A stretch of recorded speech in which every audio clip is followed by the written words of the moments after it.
മുതലപ്പൊഴി പൊഴിമുഖം പൂർണ്ണമായും അടഞ്ഞതോടെ മത്സ്യത്തൊഴിലാളികൾ പ്രതിസന്ധിയിൽ. നിലവിൽ നടക്കുന്ന ഡ്രഡ്ജിംഗ് പൊഴിയിൽ അടങ്ങിയിട്ടുള്ള മണൽ പൂർണ്ണമായും നീക്കുന്നതിന് പര്യാപ്തമല്ലെന്ന് മത്സ്യത്തൊഴിലാളികൾ. നാളെ സെന്റ് ആൻഡ്രൂസ് മുതൽ അഞ്ചുതെങ്ങ് വരെയുള്ള മുഴുവൻ മത്സ്യത്തൊഴിലാളി സംഘടനകളുടെയും സാംസ്കാരിക രാഷ്ട്രീയ സംഘടനകളുടെ യോഗം വിളിച്ചു.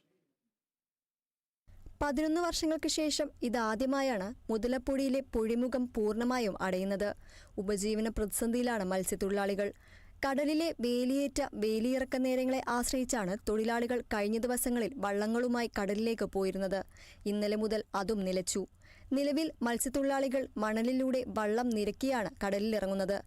വള്ളങ്ങളിൽ മത്സ്യബന്ധനത്തിന് പോകുന്നവർ തിരികെ മുതലപ്പുഴയിലേക്ക് വരാതെ മരിയനാട്, അഞ്ചുതെങ്ങ് ഉൾപ്പെടെയുള്ള മറ്റ് ചെറുകിട ലേലപ്പുരകളെയാണ് ആശ്രയിക്കുന്നത്.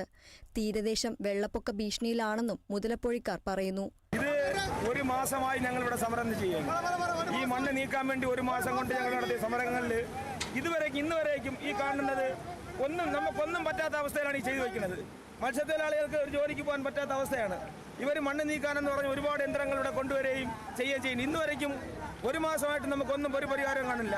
ഇന്ന് ഞങ്ങളുടെ വള്ളം വിടവെന്ന് ഉറച്ചിരുന്ന് മണിക്കൂറുകളായി ഈ മത്സ്യത്തൊഴിലാളികളെല്ലാം ഈ കാണുന്നവരെല്ലാം കഷ്ടപ്പെട്ടുകൊണ്ടാണ് ഇപ്പോൾ എങ്ങനെയും വലിച്ചിറക്കി വള്ളം ഒരുപാട് വലിയ വള്ളങ്ങൾ വന്നാണ് ഈ വള്ളം വലിച്ചിറക്കി ഇപ്പോഴും കൊണ്ടുവന്ന് നമ്മൾ തിരിച്ചു പോയത്. കടലിൽ സുഗമമായി വള്ളമിറക്കാൻ അഴിമുഖത്ത് കുറഞ്ഞത് 90 മീറ്റർ വീതിയും 6 മീറ്റർ ആഴവും വേണം.